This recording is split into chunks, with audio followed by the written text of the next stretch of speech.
À part ma fille et mon beau-fils, vous êtes le premier à rentrer ici depuis au moins 3 mois.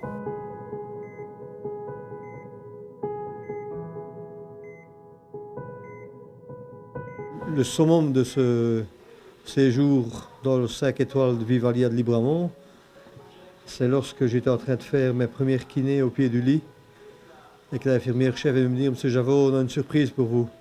On vous amène quelqu'un dans votre chambre. »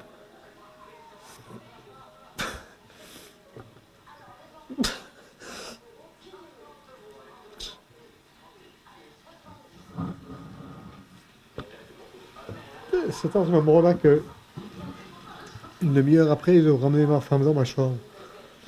Et on se retrouvait, il y avait plus de 15 jours que je n'avais pas vu. J'avais des nouvelles par téléphone sans savoir si c'était la dernière ou l'avant-dernière fois. Ça change, inévitablement. Vous avez une autre approche de la vie.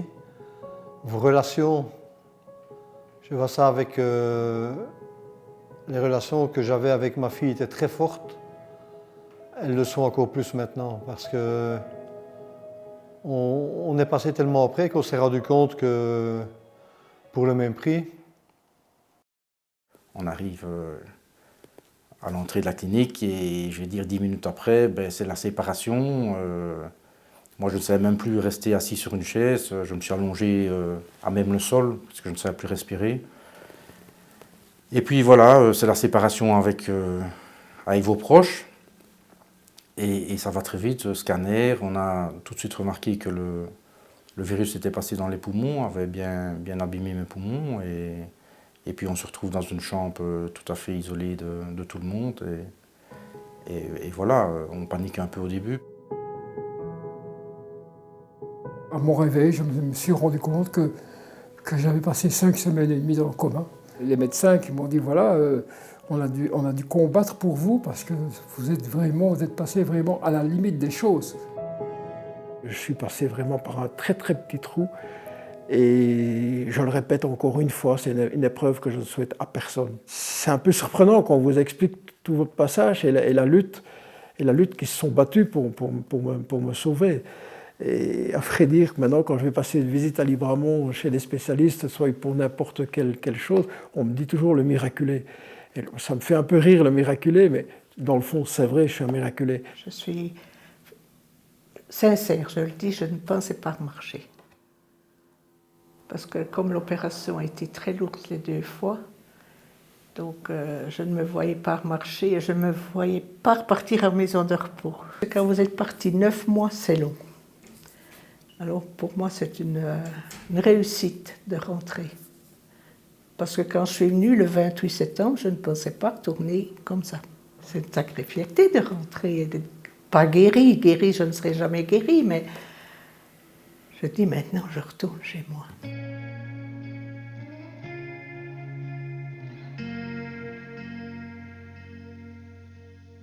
La chance d'être dans la colonne des survivants, hein. Écoute, il faut être reconnaissant quand même. De Dieu, de la nature, mais surtout de ceux qui consacrent leur vie à te soigner, à te permettre de survivre, de surmonter ça. Hein. Tous ont participé à cette réussite. Et j'imagine leur tristesse lorsque tu en as un qui part dans un sac. C'est un échec pour eux. Certainement que ça doit être dur.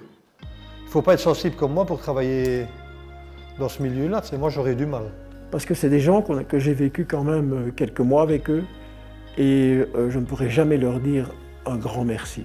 Et à ces personnes, que ce soit le monde médical en général et que ce soit le monde de tout ce qui se tourne autour, un grand merci parce que c'est aussi grâce à eux qu'on est sauvés. J'ai pensé aux infirmières, j'ai eu le temps de réfléchir, mais je leur ai fait quelque chose pour les remercier, pour tout le personnel.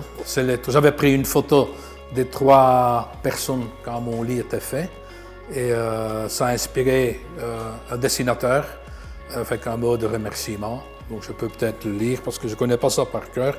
Merci au personnel de l'hôpital Saint-Joseph pour sa passion, sa gentillesse, son courage, son esprit d'équipe et sa bonne humeur. Et j'ai vu tout ça. C'est des petits mots clés, Mais c'est difficile à comprendre que des gens qui sont déjà sur le pont depuis le mois de mars, qui sont encore toujours de bonne humeur et tout ça. Et ça m'a ouvert les yeux et je dis je veux faire quelque chose. Ça me fait plaisir qu'elle soit là, elle le mérite aussi. Donc je ne vois pas pourquoi je serais toute seule. Ah ben merci, Mme Le Ben Riche. non, mais non, mais vous le méritez aussi, donc.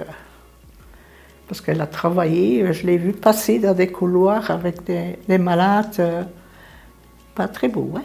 Elles ne sont pas assez remerciées, franchement, pour le travail qu'elles font, non. Non, il faut être logique, non. Parce qu'elles méritent plus que ça. Nous, on a besoin beaucoup des infirmières, des médecins, des kinés, de tout ça. On a très besoin. Et c'est pour ça que je vous dis, on ne les remerciera pas assez. Parce que, je ne sais pas moi, tout ce qu'ils ont fait, je ne sais pas si moi je saurais le faire, parce qu'ils l'ont fait beaucoup. Ça. Madame veut parler un peu aussi.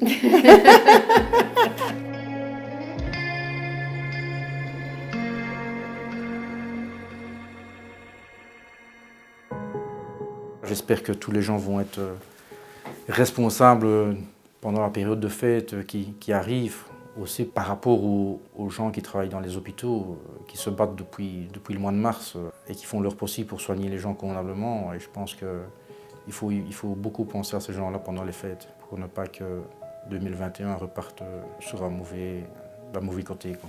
Je pense qu'on doit penser au service médical parce que bon, ces gens-là, ils ont aussi une famille comme vous, comme moi, comme tout le monde. Et je crois qu'il faut aussi les respecter et faire en sorte d'essayer d'être le plus prudent possible et surtout ne pas prendre de mauvaises routes, quoi. Je crois qu'il faut essayer le plus possible de garder son cocoon à la maison également et de pouvoir essayer de ne pas repartir sur cette troisième vague parce que alors ce sera bien plus grave, hein.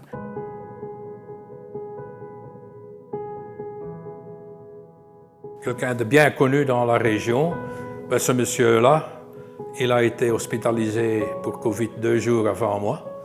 Et les deux épouses se sonnaient tous les jours jusqu'au 12 novembre, jusqu'à ce que moi je suis rentré en ambulance à la maison. Disons, le monsieur même n'a pas eu la même chance que moi. Et le 18 novembre, il est décédé, quoi.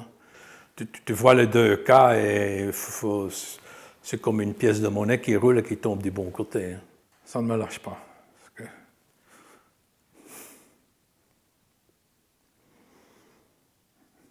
Quand tu as un truc pour comparer comme ça.